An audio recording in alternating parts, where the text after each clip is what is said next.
ನಮಸ್ತೆ ವೀಕ್ಷಕರೇ, ಅಮೋಘ ವಾರ್ತೆಗಳಿಗೆ ಸ್ವಾಗತ. ನಾನು ನಂದಿನಿ. ಈಗ ಮುಖ್ಯಾಂಶಗಳು.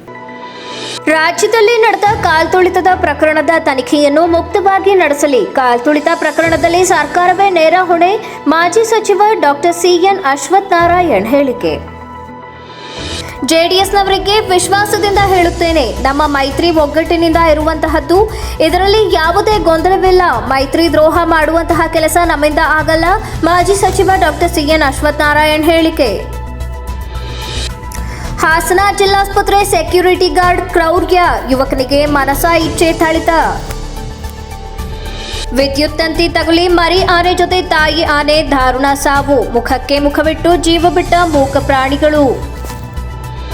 ವಾರ್ತೆಗಳ ವಿವರ. ಬೆಂಗಳೂರಿನಲ್ಲಿ ಆರ್ಸಿಬಿ ವಿಜಯೋತ್ಸವದಲ್ಲಿ ನಡೆದ ಕಾಲ್ತುಳಿತ ಪ್ರಕರಣಕ್ಕೆ ರಾಜ್ಯದ ಕಾಂಗ್ರೆಸ್ ಸರ್ಕಾರವೇ ನೇರವಾಗಿ ಹೊಣೆಯಾಗಿದೆ ಎಂದು ಮಾಜಿ ಸಚಿವ ಡಾಕ್ಟರ್ ಸಿಎನ್ ಅಶ್ವಥ್ ನಾರಾಯಣ್ ಹೇಳಿದರು. ಮಾಧ್ಯಮದೊಂದಿಗೆ ಮಾತನಾಡುತ್ತಾ ಬೆಂಗಳೂರಿನ ಕಾಲ್ತುಳಿತ ಪ್ರಕರಣಕ್ಕೆ ರಾಜ್ಯ ಸರ್ಕಾರವೇ ಕಾರಣಕರ್ತ ಎಂದು ಜನತೆಗೆ ಗೊತ್ತಿದೆ. ಕಾಲ್ತುಳಿತ ಪ್ರಕರಣದ ತನಿಖೆಯನ್ನು ಮುಕ್ತವಾಗಿ ನಡೆಸಲಿ ಎಂದು ಹೇಳಿದರು. ಆರ್ಸಿಬಿ ಟೀಮಿಗೆ ಅಭಿನಂದನೆಯನ್ನು ಸಲ್ಲಿಸಬೇಕಾಗಿದ್ದಂಥ ಒಂದು ಕಾರ್ಯಕ್ರಮ ಒಂದು ಅಮಾಯಕ ವ್ಯಕ್ತಿಗಳ ಜೀವ ತಗೊಳ್ಳುವಂಥ ಒಂದು ಕಾರ್ಯಕ್ರಮವಾಗಿ ಆ ಜವಾಬ್ದಾರಿ ಅಥವಾ ಅದಕ್ಕೆ ಕಾರಣಕರ್ತರಾಗಿರೋರು ಈ ಕಾಂಗ್ರೆಸ್ ಸರ್ಕಾರದ ಮುಖ್ಯಮಂತ್ರಿಗಳಾಗಿರುವಂಥ ಸಿದ್ದರಾಮಯ್ಯನವರು, ಉಪಮುಖ್ಯಮಂತ್ರಿಗಳಾಗಿರುವಂಥ ಡಿ.ಕೆ. ಶಿವಕುಮಾರ್ ಅವರು, ಗೃಹ ಸಚಿವರಾಗಿರುವಂಥ ಪರಮೇಶ್ವರ್ ಅವರು ಮತ್ತು ಇತರ ಅವರ ಎಲ್ಲ ಅಧಿಕಾರಿಗಳು ಎಲ್ಲರೂ ಒಟ್ಟಾರೆ ಸೇರಿ ಅಮಾಯಕ ವ್ಯಕ್ತಿಗಳನ್ನು ಜೀವ ತಗೊಳ್ಳಲಿಕ್ಕೆ ಅವರ ನಿರ್ಲಕ್ಷ್ಯ ಮತ್ತು ಅಧಿಕಾರ ತಲೆಗೆ ಹತ್ತಿ ಏನನ್ನು ಮುನ್ನೆಚ್ಚರಿಕೆಯನ್ನು ವಹಿಸದೆ ಈ ಭಾಳ ದೊಡ್ಡ ಕಾರ್ಯಕ್ರಮನ ಹಮ್ಮಿಕೊಂಡಿರುವಂಥದ್ದು ನಿಜಕ್ಕೂ ಮೂರ್ಖತನದ ಪರಮಾವಧಿ ಈ ಕಾಂಗ್ರೆಸ್ ಸರ್ಕಾರದ ಮುಖ್ಯಸ್ಥರಿಂದ ಹಿಡಿದು ಎಲ್ಲರ ಒಂದು ಬೇಜವಾಬ್ದಾರಿತನದಿಂದಾಗಿಯೇ ಈ ಕಾರ್ಯಕ್ರಮ ಅಥವಾ ಈ ಒಂದು ತುಳಿತಕ್ಕೆ ಏನು 11 ಜನ ಅಂತ ಹೇಳ್ತಾರೆ, ಇನ್ನೂ ಜಾಸ್ತಿ ಜನ. ಈಗ ನೋಡಿ, ಬೀದರಿನ ಒಬ್ಬ ವ್ಯಕ್ತಿ ಆ ತುಳಿತಕ್ಕೆ ಸಿಗಾಕೊಂಡ ವ್ಯಕ್ತಿ ಮನೆಗೆ ಹೋಗಿ ಸಾವನ್ನಪ್ತಾನೆ. ಆ ಶವವನ್ನು ತೊಗೊಂಡು ಅವ್ರು ಬೀದರಿಗೆ ಹೋಗ್ತಾರೆ. ಇವತ್ತು ಆ ವ್ಯಕ್ತಿಗೆ, ಆ ಕುಟುಂಬಕ್ಕೆ ಏನು ಸಹಾಯನೂ ಇಲ್ಲ, ಏನಿಲ್ಲ. ಇಂಥವು ಎಷ್ಟಾಗಿದ್ದಾವೆ ಏನೋ. ಗಾಯಗೊಂಡವ್ರ ಸಂಖ್ಯೆನೂ ಭಾಳ ದೊಡ್ಡ ಸಂಖ್ಯೆ ಇದೆ. ಹಾಗಾಗಿ ನಿಜವಾದ ಅಂಕಿಅಂಶಗಳು ನನಗನ್ಸುತ್ತೆ ಸರಿಯಾದ ಒಂದು ತನಿಖೆ ಆದಾಗ ಮಾತ್ರ ಎಲ್ಲ ಲೆಕ್ಕ ಮತ್ತು ಯಾರ ಜವಾಬ್ದಾರಿ, ಮುಖ್ಯವಾಗಿ ಮುಖ್ಯಮಂತ್ರಿಗಳೇ ಜವಾಬ್ದಾರಿ ಇರುವಂಥದ್ದು. ಈಗ ಯಾರು ಇವ್ರ ನೇಮಕ ಮಾಡಿರುವಂಥ ಯಾವುದೇ ತನಿಖಾ ಸಂಸ್ಥೆ ಇವ್ರ ಮೇಲೆ ಏನಾರ ಕ್ರಮ ವಹಿಸ್ಲಿಕ್ಕೆ ಸಾಧ್ಯವನಾ? ಇವರ ಲೋಪವನ್ನು ಎತ್ತಿಡಲಿಕ್ಕೆ ಸಾಧ್ಯವೇ? ಹಾಗಾಗಿ ಸನ್ಮಾನ್ಯ ಮುಖ್ಯಮಂತ್ರಿಗಳು ಈ 3 ತನಿಖೆಯನ್ನು ಹೇಳಿದ್ದಾರೆ. ಕೋರ್ಟ್ ಕೇಳಿದ್ದಾರೆ, ಏನರಪ್ಪ ಪುಣ್ಯಾತ್ಮರೇ 3 ತನಿಖೆ ಏನಪ್ಪ ಮಾಡ್ತಾ ಇದ್ದೀರ ಅಂತ ಕೇಳಿದ್ದಾರೆ.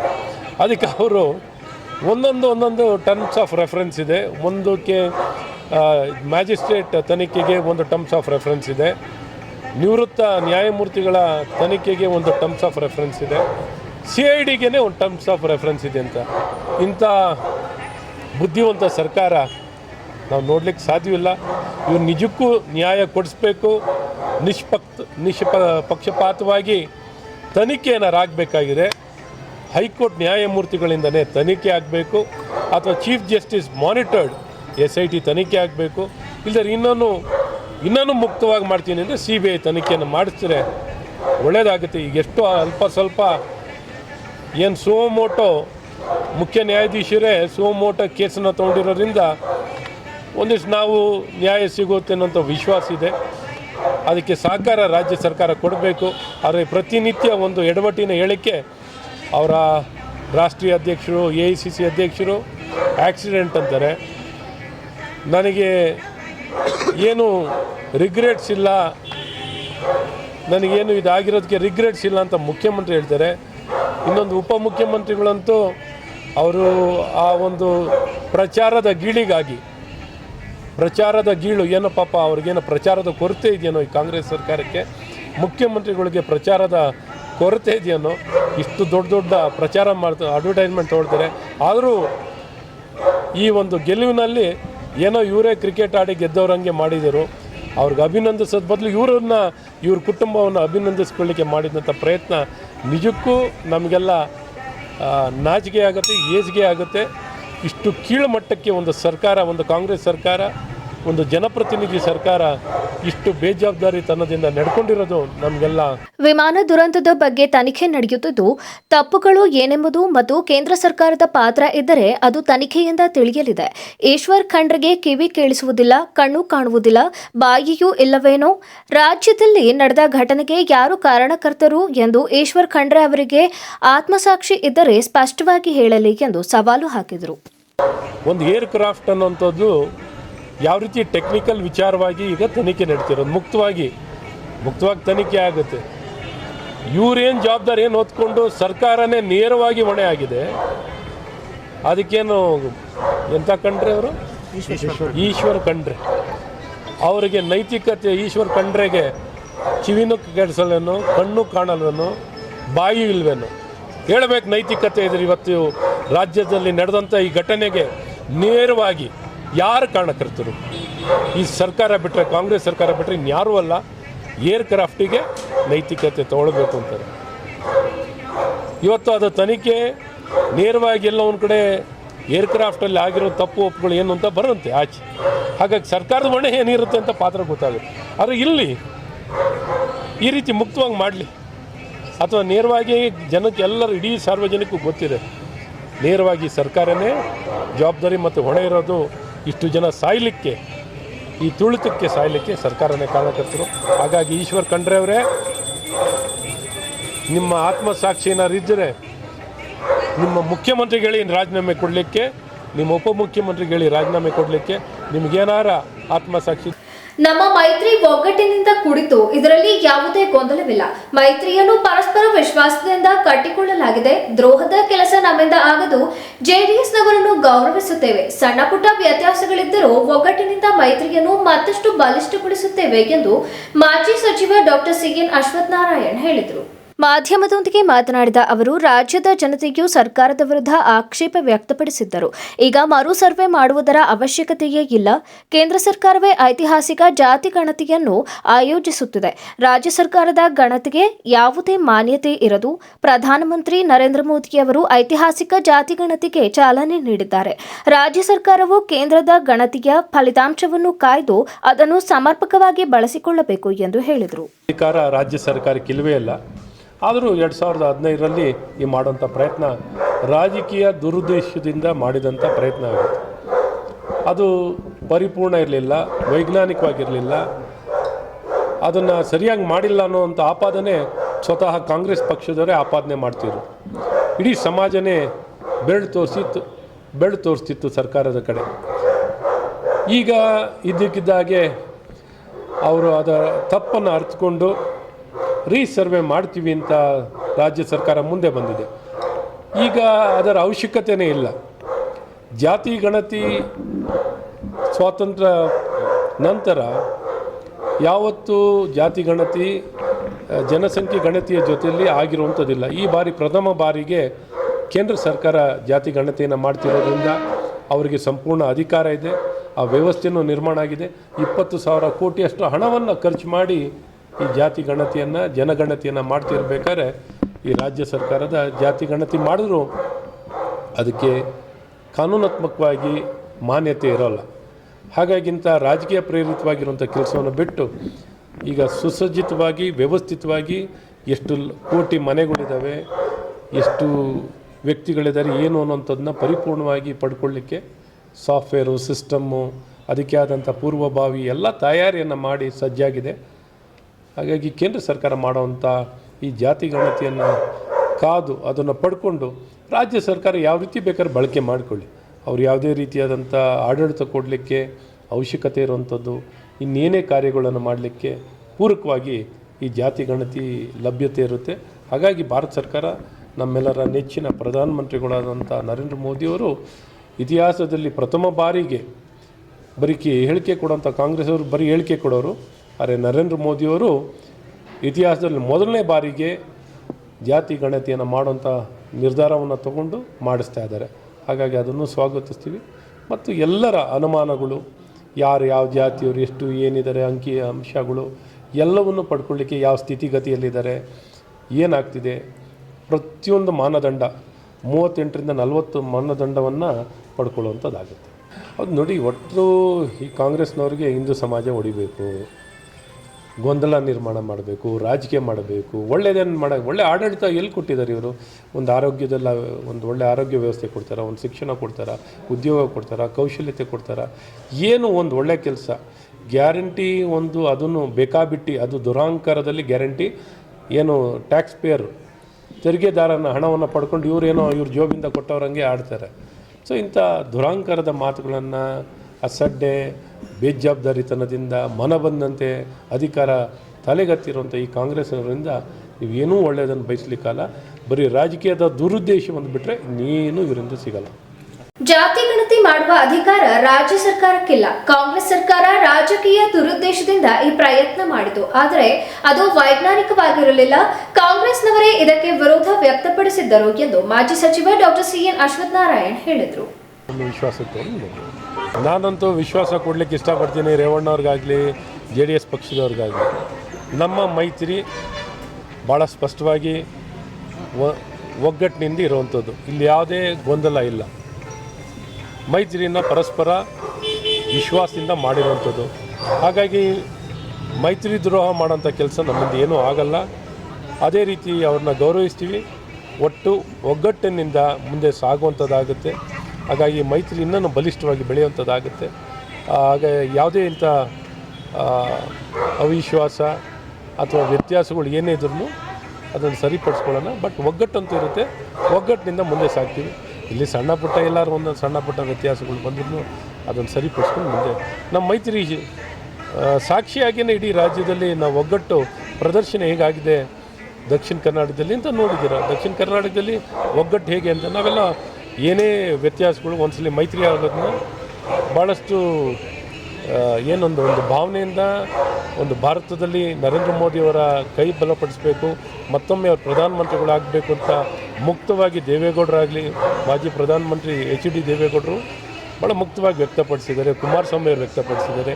ಅದೇ ರೀತಿ ನಾವು ಸಹ ಮುಕ್ತವಾಗಿ ವ್ಯಕ್ತಪಡಿಸಿ ಒಗ್ಗಟ್ಟನ್ನು ಪ್ರದರ್ಶಿಸಿದ್ದೀವಿ. ಹಾಗಲ್ಲಿ ಒಗ್ಗಟ್ಟಿಗೆ ಏನೂ ಕೊರತೆ ಇಲ್ಲ. ಇನ್ನು ಶಕ್ತಿಯಿಂದ ಶಕ್ತಿ ಬೆಳಿತೀವಿ. ಇನ್ನೂ ಎಲ್ಲ ಕಡೆನೂ JDS ಮತ್ತು BJP ಬೆಳೆಯುತ್ತಿನ ಸದೃಢವಾಗಿ ಬೆಳೀತೀವಿ. ಮೊಬೈಲ್ ಕದ್ದ ಆರೋಪದಲ್ಲಿ ಹಾಸನ ಜಿಲ್ಲಾಸ್ಪತ್ರೆ ಸೆಕ್ಯೂರಿಟಿ ಗಾರ್ಡ್ಗಳು ಯುವಕನ ಮೇಲೆ ಅಮಾನುಷ ಹಲ್ಲೆ ಮಾಡಿರುವ ಘಟನೆ ನಡೆದಿದೆ. ಕೋಲು ಮುರಿಯುವಂತೆ ಮನಸಾ ಇಚ್ಛೆ ಥಳಿಸಿದ್ದಾರೆ. ಹೊಡೆತಕ್ಕೆ ತಡೆಯದೆ ಬಿದ್ದು ಗೋಳಾಡಿದರೂ ಸಹ ಬಿಡದೆ ಹೊಡೆದಿದ್ದಾರೆ. ಮಳೆಯ ನಡುವೆ ರಸ್ತೆಯಲ್ಲಿ ಬಿದ್ದು ಒದ್ದಾಡಿದರೂ ಕರುಣೆ ತೋರಿದ ಕ್ರೂರಿಗಳು ಸಮೀಪವೇ ಪೊಲೀಸ್ ಠಾಣೆ ಇದ್ದರೂ ಮಾಹಿತಿ ನೀಡದೆ ತಾವೇ ನೈತಿಕ ಪೊಲೀಸ್ಗಿರಿ ತೋರಿಸಿದ್ದಾರೆ. ಮೊದಲು ರೂಮ್ನಲ್ಲಿ ಚೆನ್ನಾಗಿ ಹೊಡೆದಿದ್ದಾರೆ, ಬಳಿಕ ಹೊರಗೆ ಸಹ ಮನಸಾ ಇಚ್ಛೆ ಆ ಕಡೆ ಈ ಕಡೆಗಿಂತ ಸೇರಿಕೊಂಡು ಹೊಡೆದಿದ್ದಾರೆ. ಇನ್ನೆಂದೂ ಹೀಗೆ ಮಾಡಲ್ಲ ಬಿಡಿ ಸರ್ ಎಂದು ಕಾಲು ಹಿಡಿದು ಬೇಡಿಕೊಂಡರೂ ಸಹ ಬಿಡದೆ ಹಲ್ಲೆ ಮಾಡಿದ್ದಾರೆ. ಅಮಾನವೀಯವಾಗಿ ನಡೆದುಕೊಂಡಿರುವ ದೃಶ್ಯ ಇಲ್ಲಿದೆ ನೋಡಿ. ತಪ್ಪು ಮಾಡಿದರೆ ಪೊಲೀಸ್ ಕಾನೂನು ಇದೆ, ಆದರೆ ಈ ರೀತಿ ಅಮಾನುಷವಾಗಿ ನಡೆದುಕೊಂಡಿದ್ದು ಎಷ್ಟು ಎನ್ನುವ ಪ್ರಶ್ನೆ ಉದ್ಭವಿಸಿದೆ.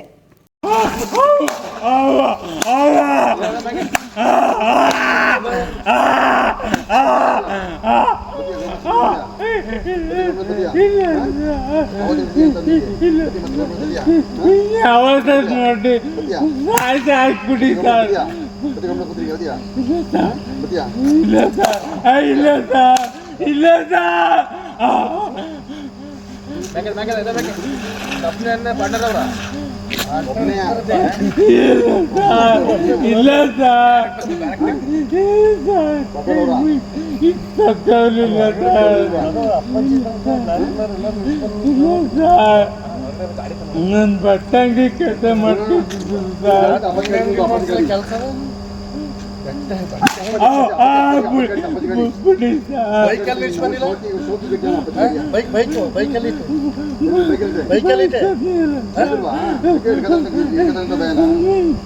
ಬರುತ್ತೆ ಸರ್. ಬೈಕ್ ಕೊಟ್ಟಿಲ್ಲ.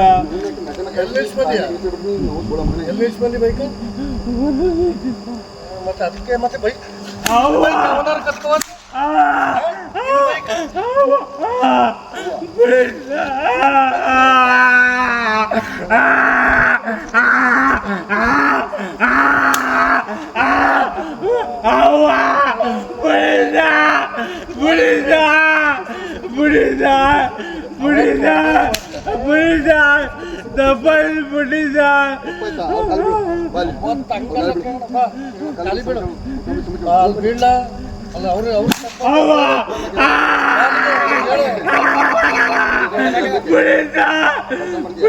ತಪ್ಪಾಯ್ತು ಯಾವ ನಾನು ಕಾಲು ಕಟ್ಟ ನೋಡ್ದೆ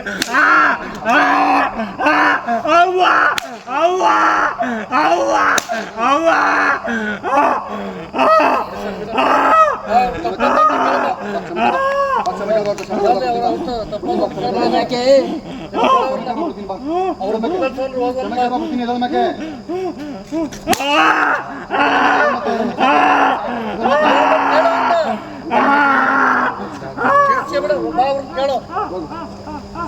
ತಪ್ಪಾತು ಅಂತ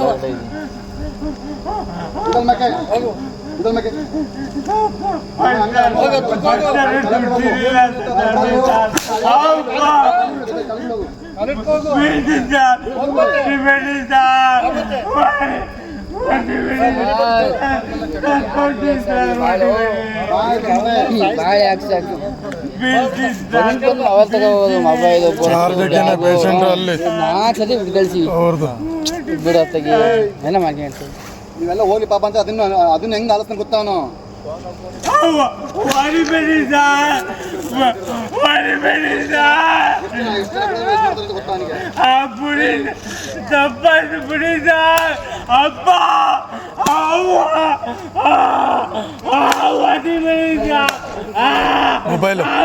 ಮೊಬೈಲು ಅಲ್ಲೇ ಆ ಕಡೆ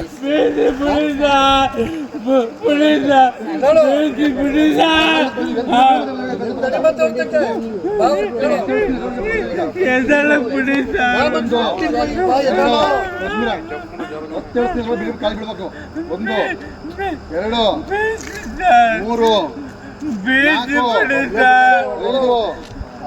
ಬಿಡ್ಬೇಕು 1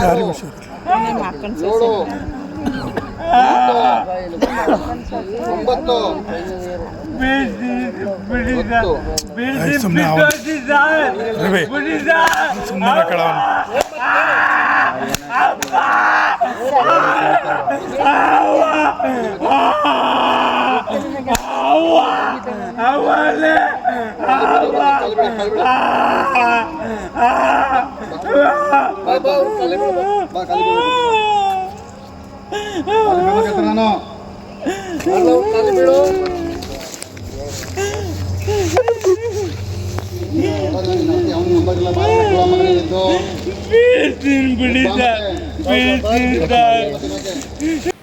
ಸಕಲೇಶಪುರ ತಾಲೂಕಿನ ಗುಡ್ಡೆಬೆಟ್ಟ ಗ್ರಾಮದ ಬಳಿಯ ಕಾಫಿ ಎಸ್ಟೇಟ್ನಲ್ಲಿ ರಾತ್ರಿ 2 ಕಾಡಾನೆಗಳು ವಿದ್ಯುತ್ ಶಾಕ್ಗೆ ಬಲಿಯಾಗಿರುವ ದಾರುಣ ಘಟನೆ ನಡೆದಿದೆ.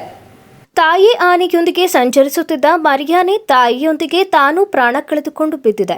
ಗಾಳಿ ಮಳೆಯಿಂದಾಗಿ ತುಂಡಾಗಿ ಬಿದ್ದಿದ್ದ ವಿದ್ಯುತ್ ತಂತಿಯನ್ನು ತುಳಿದ ಕಾರಣ ಈ ದುರಂತ ಸಂಭವಿಸಿರುವ ಶಂಕೆ ವ್ಯಕ್ತವಾಗಿದೆ. ಆಹಾರ ಅರಸಿ ಕಾಫಿ ತೋಟದೊಳಗೆ ಸಂಚರಿಸುತ್ತಿದ್ದ ವೇಳೆ ಈ ಘಟನೆ ನಡೆದಿದೆ ಎಂದು ತಿಳಿದು ಬಂದಿದೆ. ಸ್ಥಳಕ್ಕೆ ಅರಣ್ಯ ಇಲಾಖೆ ಅಧಿಕಾರಿಗಳು ಧಾವಿಸಿ ಪರಿಶೀಲನೆಯನ್ನ ನಡೆಸಿದ್ದಾರೆ. ಸಕಲೇಶಪುರ ಗ್ರಾಮಾಂತರ ಪೊಲೀಸ್ ಠಾಣೆ ವ್ಯಾಪ್ತಿಯಲ್ಲಿ ಈ ಘಟನೆ ಸಂಭವಿಸಿದ್ದು ಪೊಲೀಸರು ಸಹ ಸ್ಥಳಕ್ಕೆ ಭೇಟಿ ನೀಡಿದ್ದಾರೆ.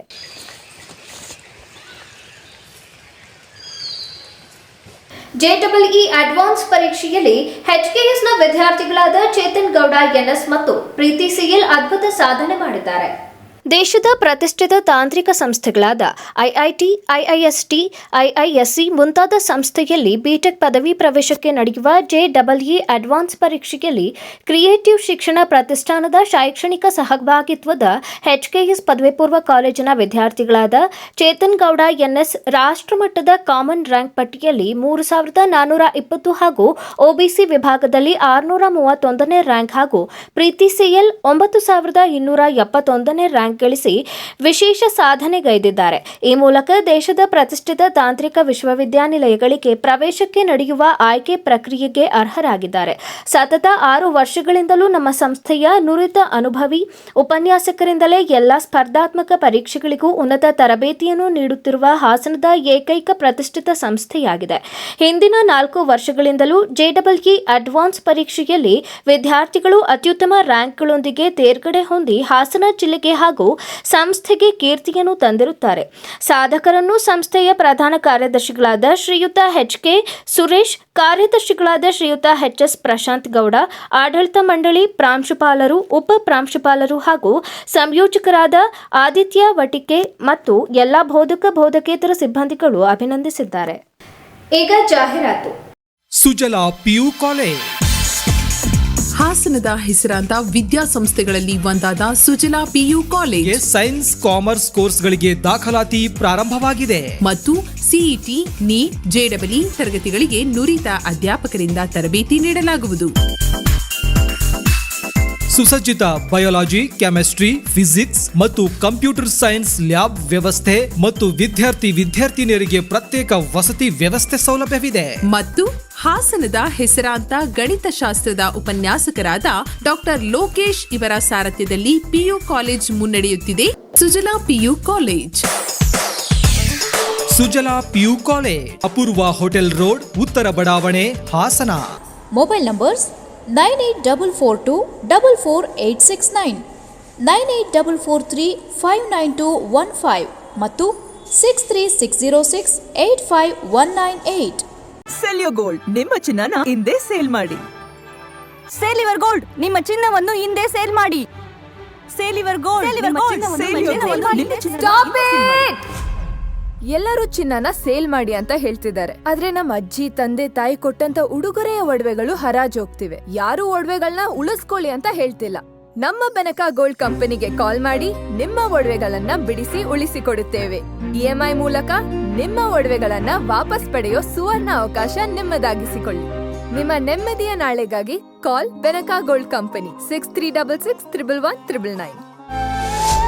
Benaka Gold Company, we value you and your valuables.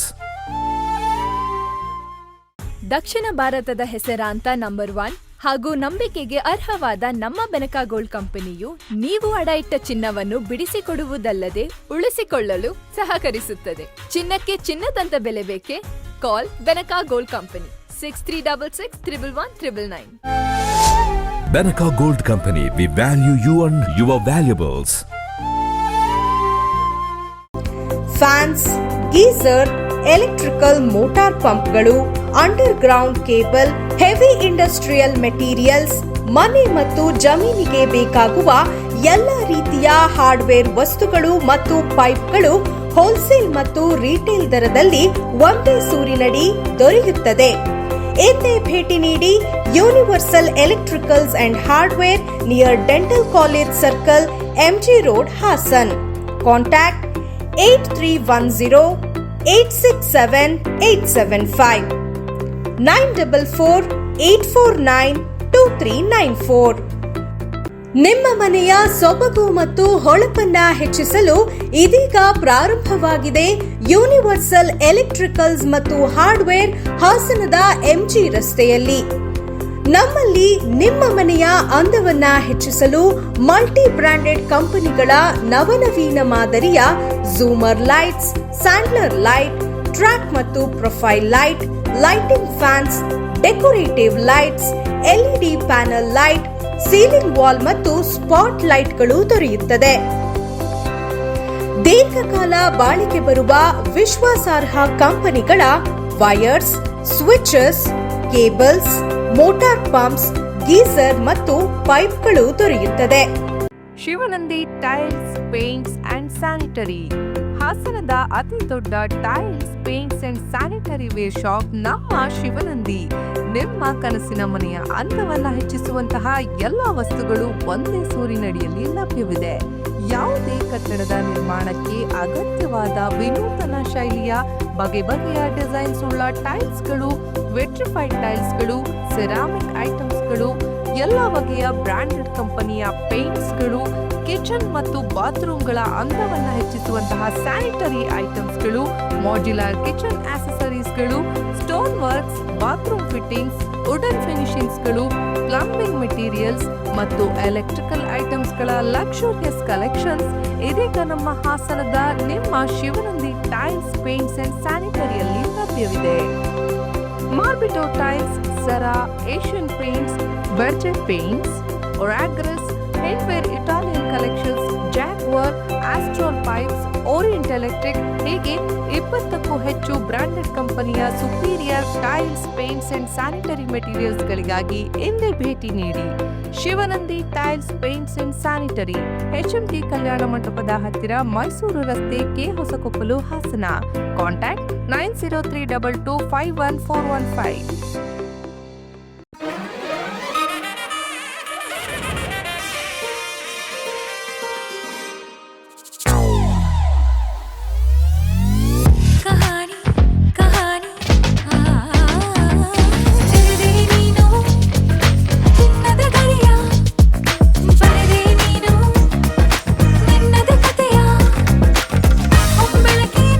Celebrating the brides of now. Kahani Bridal Stories by Bhima. Gomathi ಕಲ್ಯಾಣ ಮಂಟಪ 12 ವಸಂತಗಳನ್ನ ಪೂರೈಸಿ 13ನೇ ವರ್ಷಕ್ಕೆ ಪಾದಾರ್ಪಣೆ ಮಾಡುತ್ತಿರುವ ಗೋಮತಿ ಕಲ್ಯಾಣ ಮಂಟಪವನ್ನ ಹೊಚ್ಚ ಹೊಸ ರೂಪದಲ್ಲಿ ನಿಮ್ಮ ಮುಂದೆ ಪ್ರಸ್ತುತಪಡಿಸುತ್ತಿದ್ದೇವೆ.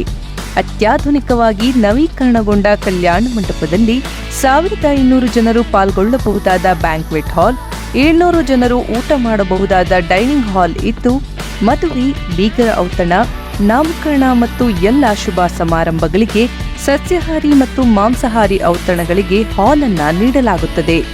4 ಎಕರೆಗೂ ಅಧಿಕ ಜಾಗದಲ್ಲಿ ವಾಹನಗಳಿಗೆ ಉತ್ತಮವಾದ ಪಾರ್ಕಿಂಗ್ ವ್ಯವಸ್ಥೆ ಸಹ ಲಭ್ಯವಿದೆ. ನಿಮ್ಮ ಕುಟುಂಬದ ಸುಂದರ ಕಾರ್ಯಕ್ರಮಗಳನ್ನ ಅತ್ಯುತ್ತಮ ಕ್ಷಣಗಳನ್ನಾಗಿ ಮಾರ್ಪಾಡಾಗಿಸಲು ಒಂದು ಒಳ್ಳೆಯ ಜಾಗ, ಅದುವೇ ನಮ್ಮ ಗೋಮತಿ ಕಲ್ಯಾಣ ಮಂಟಪ. ಗೋಮತಿ ಕಲ್ಯಾಣ ಮಂಟಪ, ಕೋರ್ಟ್ ಹೊಸ ಬಸ್ ನಿಲ್ದಾಣದ ಹತ್ತಿರ, ಚನ್ನಪಟ್ಟಣ ಬಡಾವಣೆ, ಹೊಳೆನರಸೀಪುರ ರಸ್ತೆ, ಹಾಸನ. ಬುಕಿಂಗ್ ಹಾಗೂ ಹೆಚ್ಚಿನ ಮಾಹಿತಿಗಾಗಿ ಸಂಪರ್ಕಿಸಿ 9448427261, 8970568666. ಮತ್ತೊಮ್ಮೆ ಅಮೋಘ ವಾರ್ತೆಗಳಿಗೆ ಸ್ವಾಗತ.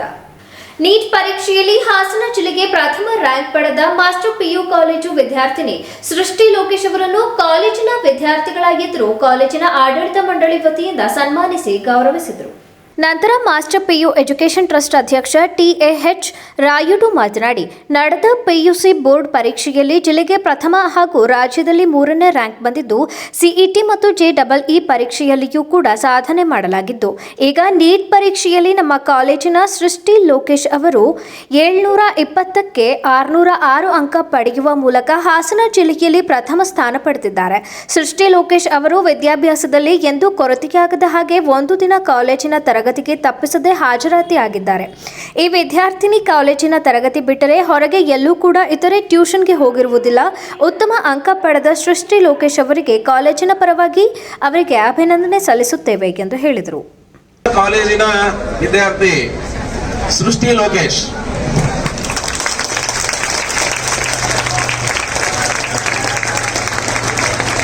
ಫಸ್ಟ್ ಅವ್ರ ಮಾರ್ಕ್ಸ್ ಅನ್ನ ಹೇಳ್ತೀನಿ ನಾನು.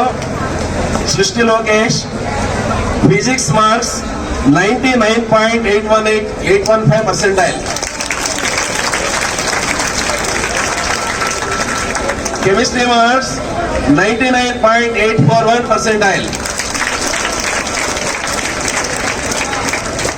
Bio marks 99.944 percentile. Average marks from PCB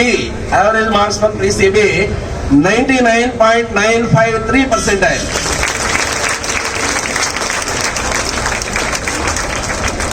ಇಷ್ಟು ಮಾರ್ಕ್ಸ್ ಒಂದಿಗೆ total marks out of 720 ಮಾರ್ಕ್ಸ್ಗೆ 606 marks ಬಂದಿದೆ. ಇದು ನಮ್ಮ ಜಿಲ್ಲಾದಲ್ಲಿ ಪ್ರಥಮ ರ್ಯಾಂಕ್ ಆಗಿರುತ್ತದೆ. ಜಿಲ್ಲಾ ಲೋಕೇಶ್ ಇಲ್ಲ ಎದುರುಗಡೆ ಇದ್ದಾರೆ, ನಾವೇನು ಸುಳ್ಳು ಹೇಳಕ್ಕಾಗಲ್ಲ. ಒಂದೇ ಒಂದ್ ದಿವಸ ಕಾಲೇಜ್ಗೆ ತಪ್ಪಿಸಿಲ್ಲ, ಕಾಲೇಜಲ್ಲಿ ಆಗ್ತಾ ಇರೋ ಒಂದೇ ಒಂದು ಎಕ್ಸಾಮ್ ತಪ್ಪಿಸಿಲ್ಲ. ನೀವು ಆಮೇಲೇನು ಕೇಳ್ಕೊಳ್ಳಿಬೇಕಾದ್ರೆ ನಾವ್ ಹೇಳ್ತಾ ಇನ್ಸಿಸ್ಟ್ ಮಾಡೋದು ಏನಂದ್ರೆ, ಕಾಲೇಜಲ್ಲಿ ಏನ್ ಎಕ್ಸಾಮ್ ಮಾಡ್ತೀವಿ ಕೊನೆವರೆಗೂ ಎಲ್ಲಾ ಎಕ್ಸಾಮ್ಸ್ಗೆ ಅಟೆಂಡ್ ಮಾಡಿದ್ರೆ ಬಹಳ ಬೆನಿಫಿಟ್ ಆಗುತ್ತೆ. ಇಷ್ಟೇ ಅಲ್ಲದೆ ಕಾಲೇಜಲ್ಲಿ ಕ್ಲಾಸಸ್ ಬಿಟ್ರೆ ಎಲ್ಲೇನೋ ಎಕ್ಸ್ಟರ್ನಲಿ ಅಡಿಷನಲ್ ಕೋಚಿಂಗ್ ಆ ಸ್ಟೂಡೆಂಟ್ ತಗೊಂಡಿಲ್ಲ. ಇದು ಬಹಳ ಇಂಪಾರ್ಟೆಂಟ್, ನೆನಪಿಟ್ಕೊಂಡಿರಿ. ಕಾಲೇಜ್ ಕೋಚಿಂಗ್ ಕ್ಲಾಸಸ್ ಬಿಟ್ರೆ ಯಾವುದೇ ರೀತಿ ಅಡಿಷನಲ್ ಕೋಚಿಂಗ್ ಕ್ಲಾಸಸ್ ಯಾವುದೇ ಕಾಲೇಜಲ್ಲಿ ಯಾವುದೇ ಇನ್ಸ್ಟಿಟ್ಯೂಷನ್ ತಗೊಂಡಿಲ್ಲ. ಹಾಗಾಗಿ ಇಷ್ಟು ಒಳ್ಳೆ ಮಾರ್ಕ್ಸ್ ತಂದುಕೊಟ್ಟ ಸೃಷ್ಟಿ ಲೋಕೇಶ್ಗೆ ನಮ್ಮ ಕಾಲೇಜಿನ ಆಡಳಿತ ಮಂಡಳಿ ಪರವಾಗಿ ಹಾಗೂ ನಮ್ಮ ಕಾಲೇಜಿನ ಎಲ್ಲ ಟೀಚಿಂಗ್ ಸ್ಟಾಫ್ ಪರವಾಗಿ, ನಾನ್ ಟೀಚಿಂಗ್ ಸ್ಟಾಫ್ ಪರವಾಗಿ, ಎಲ್ಲ ನಮ್ಮ ಕಾಲೇಜಿನ ಸಮಸ್ತ ಮಾಸ್ಟರ್ಸ್ ಫ್ಯಾಮಿಲಿ ಪರವಾಗಿ ಅವರಿಗೆ ತುಂಬ ಹೃದಯದ ಅಭಿನಂದನೆಗಳನ್ನು ತಿಳಿಸ್ತಾ ಇದ್ದೀವಿ. ನೀಟ್ ಪರೀಕ್ಷೆಯಲ್ಲಿ ಜಿಲ್ಲೆಗೆ ಪ್ರಥಮ ಸ್ಥಾನ ಪಡೆದ ಮಾಸ್ಟರ್ ಪದವಿ ಪೂರ್ವ ಕಾಲೇಜು ವಿದ್ಯಾರ್ಥಿನಿ ಸೃಷ್ಟಿ ಲೋಕೇಶ್ ಮಾತನಾಡಿ, ಯಾರೇ ವಿದ್ಯಾರ್ಥಿಗಳಾಗಲಿ ಶಿಕ್ಷಣ ಪಡೆಯುವ ಕಡೆ ಹೆಚ್ಚು ಗಮನವಿರಬೇಕು. ನಿಮ್ಮ ತಪ್ಪುಗಳನ್ನು ಅರಿತು ಮುಂದೆ ನಡೆದರೆ ನನಗಿಂತ ಒಳ್ಳೆಯ ರ್ಯಾಂಕ್ ಪ್ರತಿಯೊಬ್ಬರಿಗೂ ಬರುತ್ತದೆ. ನಿಮ್ಮಲ್ಲಿ ಏನಾದರೂ ಸಮಸ್ಯೆ ಇದ್ದರೆ ಅದನ್ನು ಸರಿಪಡಿಸಿಕೊಳ್ಳುವುದು ತಿಳಿದುಕೊಳ್ಳಿ. ರ್ಯಾಂಕ್ ಬರಲಿಲ್ಲ ಎಂದು ನೊಂದುಕೊಳ್ಳುವುದನ್ನು ಬಿಟ್ಟು ಅದನ್ನು ಚಾಲೆಂಜ್ ಆಗಿ ಸ್ವೀಕರಿಸಬೇಕು ಎಂದು ಹೇಳಿದರು. ನಿಮ್ಮ ತಪ್ಪುಗಳನ್ನ ನೀವು ಅರಿತುಕೊಂಡು ಮುಂದೆ ನಡೀರಿ. ಮುಂದಿನ ದಿನ ನನಗಿಂತ ಒಳ್ಳೆ ರ್ಯಾಂಕ್ ಪ್ರತಿಯೊಬ್ಬರಿಗೂ ಬರುತ್ತೆ. ಯಾರ್ಯಾರು ನಿಮ್ಮ ಮಿಸ್ಟೇಕ್ನ ಕರೆಕ್ಷನ್ ಮಾಡ್ಕೊಂಡು ಮುಂದೆ ಹೋಗ್ತೀರೋ ಎವ್ರಿಥಿಂಗ್ ಇಸ್ ಪಾಸಿಬಲ್. ಏನೇ ಬರಲಿ, ಏನೇ ಡಿಸ್ಟ್ರಾಕ್ಷನ್ಸ್ ಇರಲಿ, ಅದನ್ನ ಸಾಲ್ವ್ ಮಾಡೋದು ತಿಳ್ಕೊಳ್ಳಿ. ಡಿಸ್ಟ್ರಾಕ್ಷನ್ಸ್ ಬರ್ತಿದೆಯಲ್ಲ ಅಂತ ನೊಂದ್ಕೊಳ್ಳೋದು ಬಿಟ್ಟು ಅದನ್ನ ಹೇಗೆ ಚಾಲೆಂಜ್ ಮಾಡಿದ್ರೆ ಅದನ್ನ ಬಿದ್ದರೂ ಹೇಗೆ ಎದ್ದು ನಿಲ್ಬೇಕು, ಹೇಗೆ ಬೌನ್ಸ್ ಬ್ಯಾಕ್ ಆಗ್ಬೇಕು ಅನ್ನೋದು ನಿಮಗೆ ಗೊತ್ತಿರಬೇಕು. ಎಲ್ಲೇ ಏನೇ ಬರಲಿ ಎದುರಿಸ್ತೀನಿ ಅನ್ನೋ ಧೈರ್ಯ ನಿಮಗಿರಬೇಕು. Everything is possible, everything happens for a reason ಅಂತ ತಿಳ್ಕೊಳ್ಳಿ. ಎಲ್ಲ ಸಾಧ್ಯ ಆಗುತ್ತೆ. ಇದೇ ಸಂದರ್ಭದಲ್ಲಿ ಮಾಸ್ಟರ್ ಪಿಯು ಕಾಲೇಜು ಕಾರ್ಯದರ್ಶಿ ಗೌಡೇಗೌಡ, ಬಿಎಸ್ ಮಂಜುನಾಥ್, ಉಪಾಧ್ಯಕ್ಷೆ ಎಚ್ಸಿ ನಂದಿನಿ ಇತರರು ಉಪಸ್ಥಿತರಿದ್ದರು. ಕಷ್ಟಪಟ್ಟು ಬೆಳೆದಿರುವ ಕಾಫಿ ಗಿಡಗಳನ್ನು ಕಾಡಾನೆಗಳ ಹಿಂಡು ತುಳಿದು ಧ್ವಂಸ ಮಾಡಿದ್ದು ಬದುಕು ಕಟ್ಟಿಕೊಳ್ಳುವುದು ಕಷ್ಟವಾಗಿದೆ ಎಂದು ರೈತ ಜಗದೀಶ್ ಹೇಳಿದರು. ಬೇಲೂರು ತಾಲೂಕು ಅರೇಹಳ್ಳಿ ಹೋಬಳಿ ಅನುಘಟ್ಟ ಗ್ರಾಮ ಪಂಚಾಯಿತಿ ವ್ಯಾಪ್ತಿಯ ಕಿತ್ತಾವರ ಗ್ರಾಮದಲ್ಲಿ ಕಾಡಾನೆಗಳ ಸಂಚಾರ ಮಿತಿಮೀರಿದ್ದು ರೈತರ ಜಮೀನುಗಳಿಗೆ ನುಗ್ಗಿ ನಾನಾ ಬೆಳೆಗಳನ್ನು ನಾಶಪಡಿಸುತ್ತಿದೆ. ಈ ವೇಳೆ ಮಾತನಾಡಿದ ಅವರು, ಕಾಫಿ ಗಿಡಗಳು ಫಸಲು ನೀಡಬೇಕಾದರೆ 4-5 ವರ್ಷಗಳು ಅದರ ಹಿಂದೆ ಬೀಳಬೇಕಾಗಿದೆ. ಹೀಗೆ ಫಸಲಿಗೆ ಬಂದ ಗಿಡಗಳನ್ನು ಬುಡ ಸಮೇತ ಕಿತ್ತು ಹಾಕುತ್ತಿರುವುದರಿಂದ ದಿಕ್ಕೆ ತೋಚದಂತಾಗಿದೆ. ಇಷ್ಟು ಸಾಲದೆಂಬಂತೆ 70,000 ಖರ್ಚು ಮಾಡಿ ನಿರ್ಮಿಸಿದ್ದ ಚಿಕ್ಕ ಕೆರೆಯ ಏರಿಯನ್ನು ಸಹ ತುಳಿದು ಹಾಳು ಮಾಡಿದೆ. ಪಕ್ಕದ ಜಾಗದಲ್ಲಿ ಹೊಸದಾಗಿ ಹಾಕಲಾಗಿದ್ದ ಗಿಡಗಳನ್ನು ಕಾಡಾನೆಗಳು ತುಳಿದು ಹಾಳು ಮಾಡಿದೆ. ಆದ್ದರಿಂದ ಸರ್ಕಾರ ಹಾಗೂ ಅರಣ್ಯ ಇಲಾಖೆಯು ಇತ್ತ ಗಮನ ಹರಿಸಿ ನಷ್ಟಗೊಂಡ ಬೆಳೆಗೆ ಸೂಕ್ತ ಪರಿಹಾರ ನೀಡಬೇಕು ಎಂದು ಆಗ್ರಹಿಸಿದರು. ಗಿಡ ಸರ್, ಇನ್ನು ಬೆಳೆಯಕ್ಕೆ 4 ವರ್ಷ ಬೇಕು. ನಾವು ಬಡವನ ಏನು ಮಾಡೋದು? ನಾವು ಕೂಲಿ ಕೆಲಸ ಮಾಡ್ಕೊಂಡು ನಾವು ಕಷ್ಟಪಟ್ಟು ಬೆಳೆದಿರೋದು, ಸಾಲ ಸೋಲ ಮಾಡಿ ನಾವು ಗದ್ದೆಗೆಲ್ಲ ಇದು ತೋಟಕ್ಕೆ ಇದು ಮಾಡ್ತಾ ಇರೋದು. ಈ ಥರದಲ್ಲಿ ಆನೆ ಬಂದು ಈ ಥರ ಅವಳಿ ಮಾಡಿದ್ರೆ ನಾವು ಏನು ಮಾಡಬೇಕು? ಬದುಕಬೇಕಾ ಸಾಯ್ಬೇಕಾ? ನೀವೇ. ಕೊನೆಯಲ್ಲಿ ಮತ್ತೊಮ್ಮೆ ಮುಖ್ಯಾಂಶಗಳು. ರಾಜ್ಯದಲ್ಲಿ ನಡೆದ ಕಾಲ್ತುಳಿತದ ಪ್ರಕರಣದ ತನಿಖೆಯನ್ನು ಮುಕ್ತವಾಗಿ ನಡೆಸಲಿ. ಕಾಲ್ತುಳಿತ ಪ್ರಕರಣದಲ್ಲಿ ಸರ್ಕಾರವೇ ನೇರ ಹೊಣೆ. ಮಾಜಿ ಸಚಿವ ಡಾಕ್ಟರ್ ಸಿಎನ್ ಅಶ್ವಥ್ ನಾರಾಯಣ್ ಹೇಳಿಕೆ. ಜೆಡಿಎಸ್ನವರಿಗೆ ವಿಶ್ವಾಸದಿಂದ ಹೇಳುತ್ತೇನೆ, ನಮ್ಮ ಮೈತ್ರಿ ಒಗ್ಗಟ್ಟಿನಿಂದ ಇರುವಂತಹದ್ದು. ಇದರಲ್ಲಿ ಯಾವುದೇ ಗೊಂದಲವಿಲ್ಲ. ಮೈತ್ರಿ ದ್ರೋಹ ಮಾಡುವಂತಹ ಕೆಲಸ ನಮ್ಮಿಂದ ಆಗಲ್ಲ. ಮಾಜಿ ಸಚಿವ ಡಾಕ್ಟರ್ ಸಿಎನ್ ಅಶ್ವಥ್ ನಾರಾಯಣ್ ಹೇಳಿಕೆ. ಹಾಸನ ಜಿಲ್ಲಾಸ್ಪತ್ರೆ ಸೆಕ್ಯೂರಿಟಿ ಗಾರ್ಡ್ ಕ್ರೌರ್ಯ, ಯುವಕನಿಗೆ ಮನಸ ಇಚ್ಛೆ ಥಳಿತ. ವಿದ್ಯುತ್ ತಂತಿ ತಗುಲಿ ಮರಿ ಆನೆ ಜೊತೆ ತಾಯಿ ಆನೆ ದಾರುಣ ಸಾವು. ಮುಖಕ್ಕೆ ಮುಖವಿಟ್ಟು ಜೀವ ಬಿಟ್ಟ ಮೂಕ ಪ್ರಾಣಿಗಳು. ಮುಂದಿನ ವಾರ್ತಾ ಸಂಚಿಕೆಯಲ್ಲಿ ಮತ್ತೊಮ್ಮೆ ಭೇಟಿಯಾಗೋಣ. ನಮಸ್ಕಾರ.